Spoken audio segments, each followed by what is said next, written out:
1984 season has not been one to remember for the Cleveland Browns. Yet despite a 4-9 record, the Browns still have a shot at winning the AFC Central. This is refreshing news for quarterback Paul McDonald, whose first year as the starter has been marked by ups and downs. And until recently, the downs outweighed the ups. But McDonald has prospered lately, and the Browns have won 3 of their last 4 games. Cincinnati is led by Turk Schonert, coming off a terrific game in the Bengals' romp over Atlanta. The fiery Schonert is the Bengals' hope for postseason action, as they too have a chance to make the playoffs.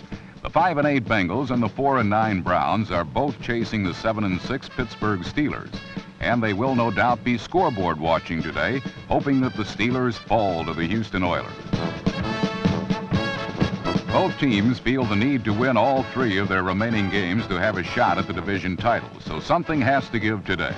The Browns come to battle with tight end Ozzie Newsome, the AFC's leading receiver, and a comfortable security blanket for the still-learning McDonald.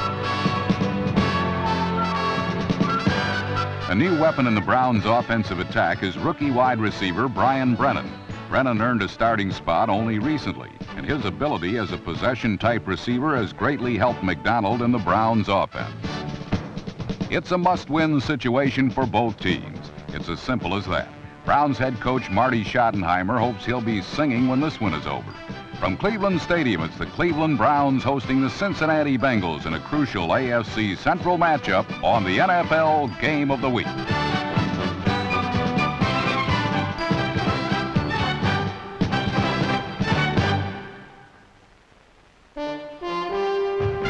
The Browns' strength in 1984 has been a defense that is the 3rd best in the entire league. It did not figure that an inexperienced starting quarterback like Cincinnati's Turk Schonert would be able to sustain a long, controlled drive against Cleveland's stingy defense. But that's exactly what Schonert did. He used his running game well, particularly number 36 rookie Stanford Jennings. But the key play was a run by none other than Schonert, a 17-yard dash on a 3rd and 5.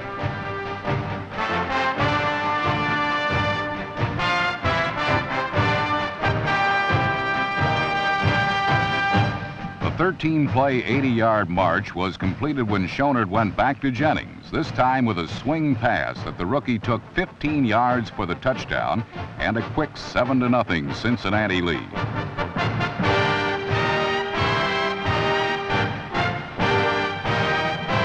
The Bengals needed a good start, and they got it. The score by Jennings was important for 2 reasons. It showed that the Bengals could dominate Cleveland's defense, and it forced the Browns to have to come from behind right away against the Cincinnati defense that has come sharply into focus in recent weeks.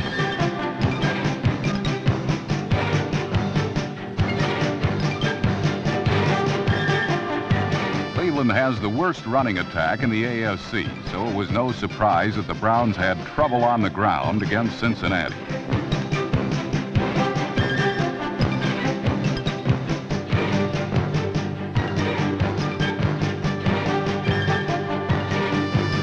The Bengals forced Paul McDonald to throw, but the conference's lowest-rated starting quarterback belied his ranking and moved the ball well through the air, using tight end Ozzie Newsome, number 82, and wide receiver Ricky Feature.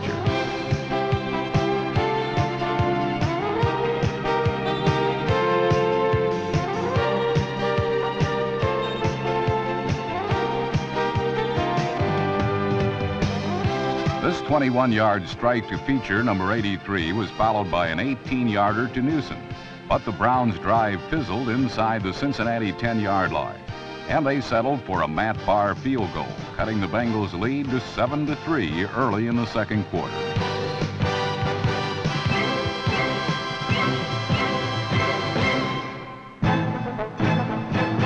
The Bengals' next possession began with the Browns' defense asserting itself for the first time, a change that was likely to continue. But that was against the run. When Cincinnati went to the pass, it was a different story. Schonert, who completed 20 of 23 passes in the previous week's victory over Atlanta, remained right on target as he found wide receiver Steve Kreider, number 86, for 2 good games.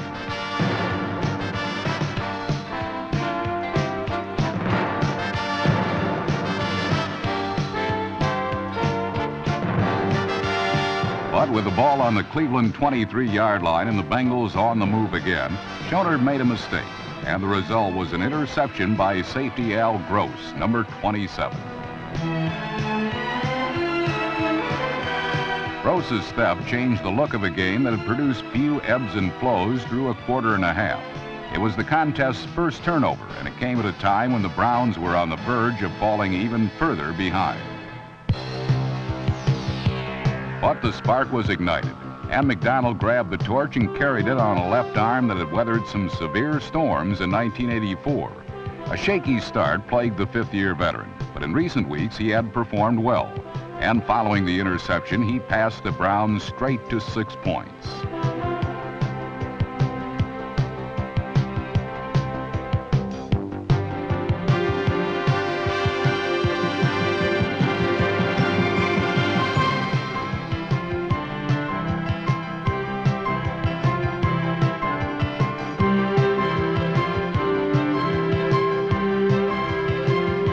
The finishing throw was a beautiful pass to wide receiver Brian Brennan, number 86.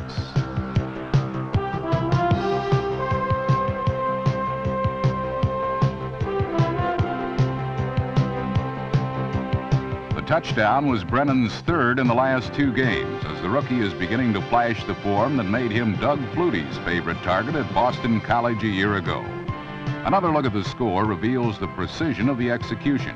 McDonald from the shotgun with plenty of time to throw, spotting Brennan behind his man and lofting a perfect pass to the rookie wide receiver.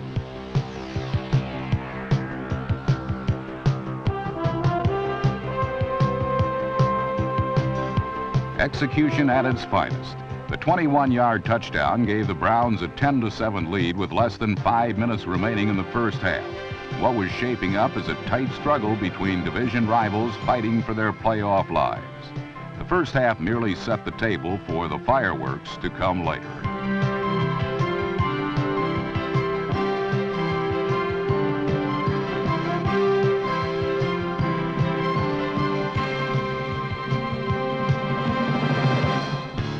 Trailing by 3 with over 4 minutes left to play in the half, the Bengals didn't have to fight the clock, but they did have to deal with Cleveland's defense.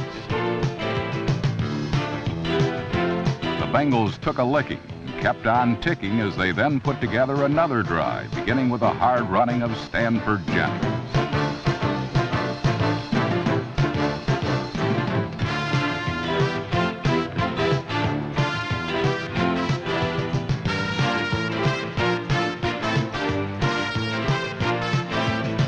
Jennings finally went down, but it took quite a few Browns to do the job. Schoner took over from there, using the short passing game to gradually bring the Bengals into field goal range.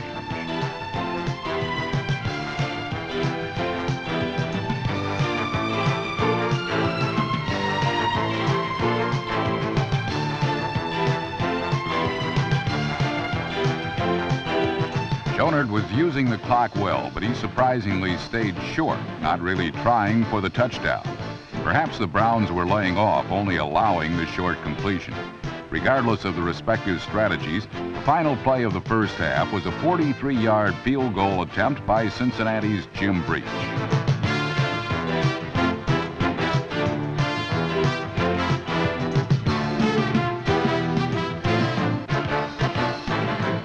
Breach sailed it wide to the right, and the half ended with the Browns leading 10-7.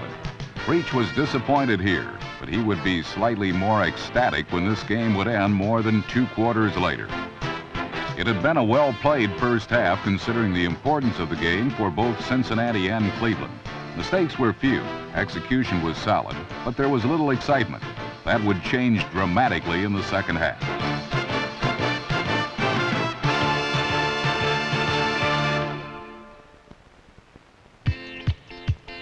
Although Cleveland led the Bengals at the beginning of the third quarter, there was one piece of news from elsewhere that had a bearing on the game. A quick glance at the scoreboard revealed that the Oilers were ahead of the Steelers down in Houston. If Cincy could rally now, they could creep to within a game of Pittsburgh. But that would take both an Oiler victory and some more productive offense on the Bengals' part.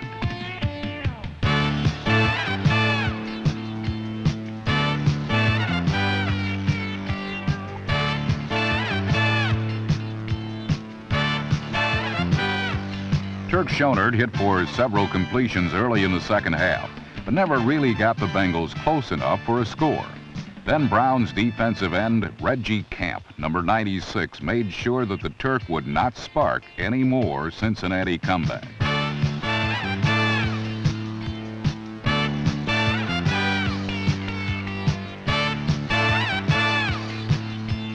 The sack on Schonert sent the young Bengal quarterback to the sidelines for the rest of the game. In his place would be the rookie southpaw from Maryland, Boomer Esiason. But before Boomer took his first snap, the Bengals returned the favor by stopping Cleveland's runners, then dropping their passer, as Paul McDonald felt a harsh rebuttal for Schonert's earlier misfortune.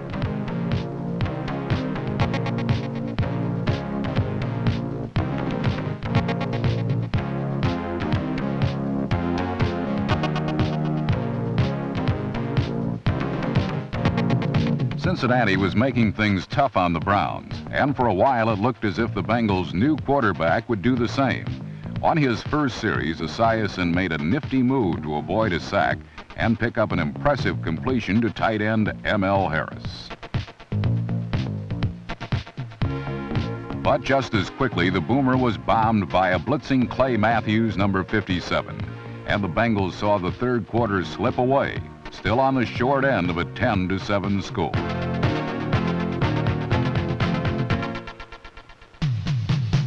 The Browns had been superb on defense, results quite fitting for the league's third-ranked unit. Now they look to Paul McDonald and the offense to widen Cleveland's slender lead. As the fourth period commenced, the attack finally began to show some muscle as they ground out a 15-play drive that would earn them their second touchdown of the game.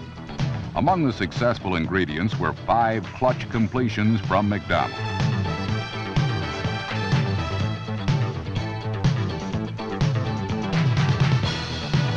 Recently activated running back Mike Pruitt also contributed with several big gains as the Browns mixed the run with the pass so effectively that Cincinnati had little idea as to what play would be coming next.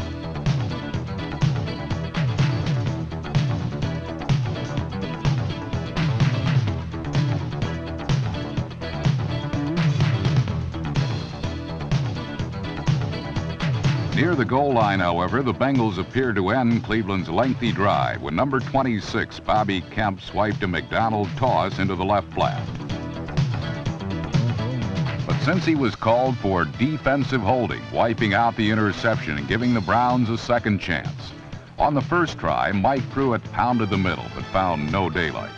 But on his second thrust, the Cleveland fullback slithered through and the Browns' lead swelled to 10 points. Cleveland was now on the verge of knocking the Bengals out of contention for the division title, but no one could foresee the astonishing events which were about to turn this game completely around.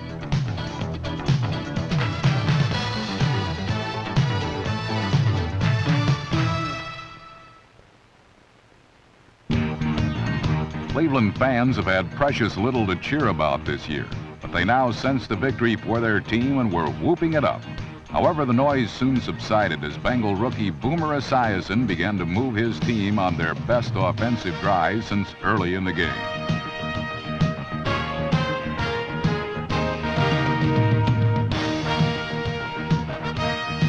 But when Cincinnati drew close to a score, the Browns' defense resembled its old self as they deflected some lethal passes out of harm's way.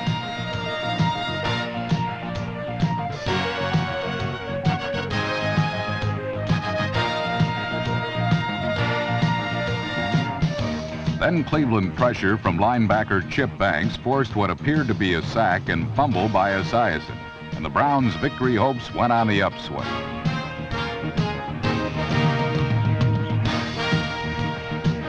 But the officials ruled the play as an incomplete pass, allowing the Bengals to retain possession. Although Cincinnati failed to get a touchdown, they still salvaged a field goal from Jim Breach, who had missed one in the first half. With over 5 minutes to go, the Bengals were now within a touchdown of tying a game that had once seemed beyond their grasp. Cleveland did not roll over and die, however. They knew if they could simply keep the football, the Bengals could not come back. And for 4 minutes, the Browns chewed up both yardage and the clock.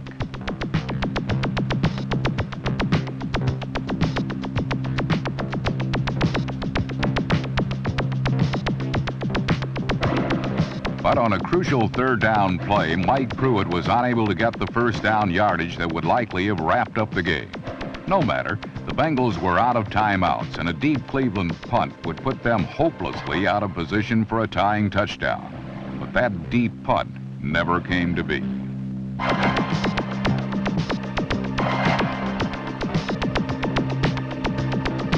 Number 82, Rodney Holman, blocked Steve Cox's kick, and the Bengals recovered on the Cleveland 28. Exactly 1 minute remained. 1 minute for Boomer Esiason to lead his team to a tying touchdown.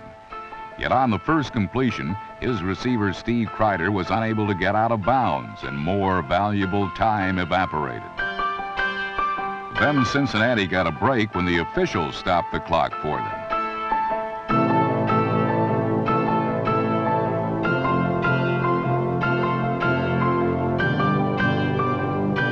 The call was pass interference on Cleveland cornerback Hanford Dixon, giving Cincinnati the ball on the 1 yard line with 8 seconds remaining. The whole season came down to this last play, and the Bengals responded with one of the most imaginative calls of the entire 1984 NFL campaign. Yep, you saw it right. The game-tying touchdown came with a throw to that glue-fingered receiver of renown, all-pro tackle, Anthony Munoz. It worked because Esiason did his part with a clever play fake, then tossed it into the enormous grip of Cincinnati's king-size senor. Munoz had reported to the referees that he would be the end in a goal line formation, thus creating the situation for a tackle-eligible play. After the catch, Jim Breach followed with the extra point, and the game was tied. Overtime seemed a foregone conclusion, but stranger events were about to transpire. After Munoz's earth-shaking spike, the Bengals tried an onside kick, but were penalized for being offside. Cleveland elected to take the ball, and with 1 second left, Steve Cox attempted to atone for his blocked punt with what would have been an NFL record 64-yard field goal. Earlier this year, Cox had hit one from better than 60 yards, but this time his kick did not travel quite as far.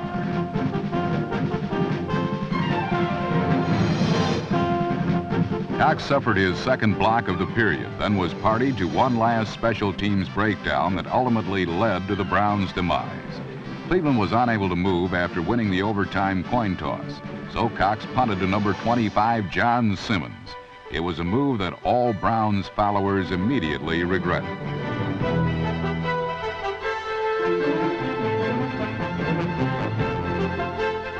Simmons' return of 30 yards put the Bengals deep in Cleveland territory, and after some ultra-conservative Bengal runs, Jim Breach was summoned to try a 35-yard field goal. This time he did not miss.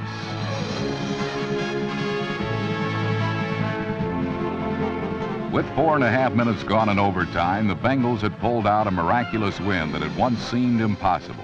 And the windfall of good fortune continued as the news of the Oilers' overtime win over Pittsburgh was announced. This was truly a bizarre game, but no more bizarre than the strange story of Cincinnati's season. This sub-500 team, the same club that started the year with 5 straight defeats, now has a decent chance to win a division title. Only in America. Only in the wild AFC Central, where even a pauper can be king.